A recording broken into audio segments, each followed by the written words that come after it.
Welcome to This Explainer. So today we're diving into the fascinating world of neoclassicism. Now, I know what you might be thinking.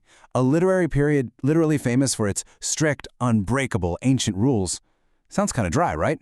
Well, actually, scratch that. I'm going to show you exactly how this absolute obsession with order and perfection actually sparked some incredible literary revolutions. By the time we wrap up, you'll see how these rigid constraints basically laid the entire groundwork for the modern stories we still consume today. We're going to structure this explainer just like the era itself, with perfect logical order. We'll start by defining the new classicism, then look at the three eras of order, map out the rules of the movement, explore the major literary forms, and finish up with the era's lasting legacy. All right, let's jump right into part one, defining the new classicism.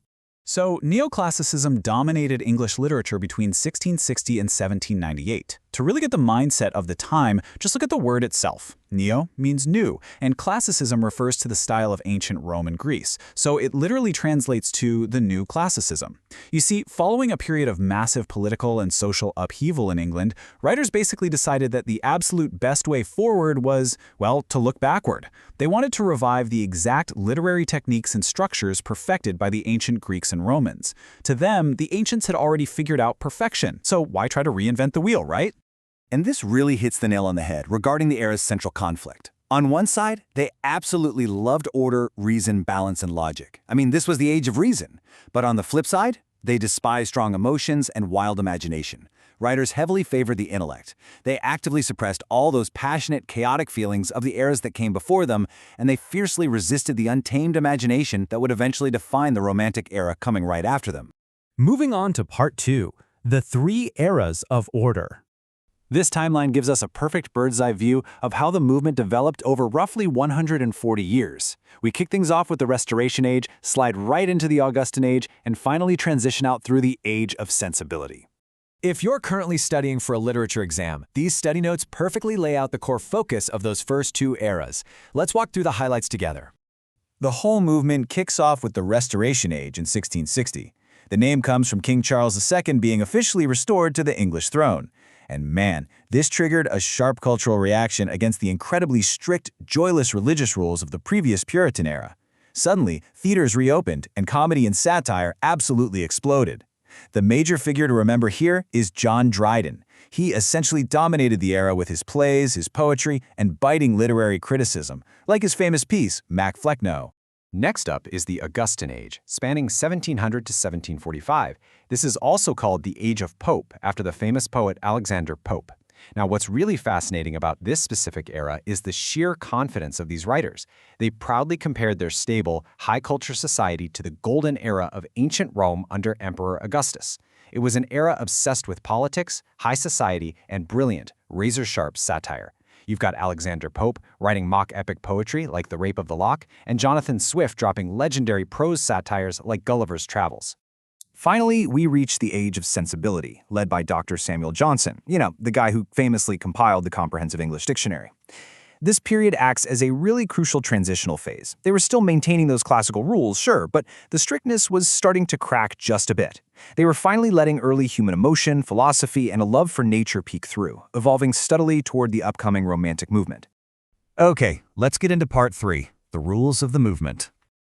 These key characteristics really highlight the central themes you absolutely need to remember for any literary analysis of the period. Listen, this was not a time for finding your unique voice. This was a time for mastering the rules. Think of these points as their ultimate rulebook. First up, imitation of the ancients. Authors like Homer and Horace were viewed as untouchable models of perfection. You didn't invent a new style, you copied theirs. Second, reason and logic ruled supreme over feelings. Third, rules and decorum. Language couldn't be common, it had to be polite, elevated, and highly structured. And fourth, a focus on society. They didn't care about taking a lonely walk in the woods to find themselves. They cared about human society, politics, social manners, and the bustling city life of London. So the crucial point regarding that fifth rule, didacticism, is this specific motto right here: instruct and delight. To the neoclassical writer, literature wasn't just for fun or self-expression. It had a job to do. It was designed to teach moral lessons and actively correct bad social behavior. You delighted the reader just to keep their attention, but you instructed them to make them better citizens. And how exactly do they correct that bad behavior? Well, they weaponized satire. Satire uses humor, irony, and wild exaggeration to mock foolishness, pride, and political corruption. It was essentially the 18th century equivalent of dropping an elite, high-class diss track. I mean it. They roasted politicians in high society with such perfect, elevated vocabulary that the victims probably had to read it twice just to realize they were being insulted. That brings us to Part 4, Major Literary Forms. We can neatly categorize the 4 major forms of the era here. Look at how reason and logic dictated absolutely everything. Poetry became highly structured and objective, completely lacking deep personal emotion. Drama focused heavily on Restoration comedy, which were massively popular upper-class roasts, poking fun at the complicated social affairs of the elite. But I want to specifically focus on what was happening in poetry and prose. In poetry, the heroic couplet became the absolute gold standard. A heroic couplet is simply 2 rhyming lines of poetry. Why did they love it so much? Because it forced writers to deliver neat, controlled, and perfectly logical thoughts. It left literally 0 room for rambling, emotional tangents. You had to make your point cleanly, clearly, and make it rhyme. It was the ultimate test of intellectual discipline. But honestly, perhaps the biggest payout of the entire era was in prose. The neoclassical period saw a massive rise in essays and journalism. Think magazines like The Spectator that were designed to educate the growing middle class. But this new focus on realistic society officially gave birth to the modern English novel. Writers like Daniel Defoe, who wrote Robinson Crusoe, and Samuel Richardson, who wrote Pamela, began writing long-form stories focusing on realism and everyday people. This was a monumental shift in how humans consume stories. And finally, Part 5, the era's lasting legacy. As we wrap up this explainer, let's tie it all together. Summarizing neoclassicism really comes down to understanding its enduring impact on English literature. It wasn't just some boring period of rules. It was a foundational building block for everything that followed. Ultimately, you've got to remember that this was a highly intellectual era. They prized order, clarity, and societal improvement way above individual chaotic passion. By enforcing such strict discipline on the English language, they completely laid the groundwork for the modern prose we still read today. Plus, they perfected the art of poetic satire in a way that has rarely been matched since. I'll leave you with this provocative thought to chew on.